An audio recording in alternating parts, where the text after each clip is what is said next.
দেখতে পাচ্ছি সেটি হলো বিয়ের প্রথম রাতের সুন্নত আমল কি কি।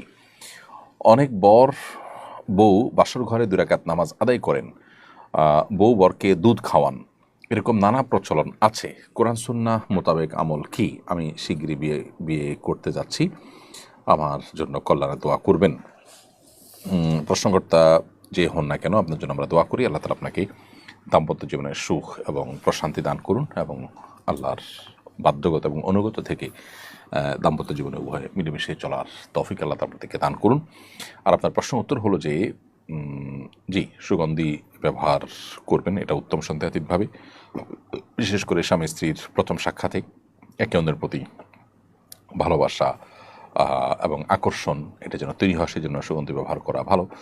আবার একই সাথে স্ত্রীর মাথার অগ্রভাগে হাত রেখে একটা দোয়া পড়া, আল্লাহুম্মা ইন্নী আসআলুকা খায়রাহা ওয়া খায়রা মা ফিহা ওয়া আউযু বিকা মিন শাররিহা ওয়া শাররি মা ফিহা। আল্লাহ, আমার স্ত্রীর মধ্যে যত কল্যাণ আছে, যাবতীয় কল্যাণ, এটা আপনার কাছে আমি চাই। আর কোনো অকল্যাণ থাকলে সেটা থেকে আমি পানাহ চাই, তার ক্ষতি থেকে আমি মুক্তি চাই। এরকম দোয়া পাঠ করা মুস্তাহাব, হাদিসটি রয়েছে।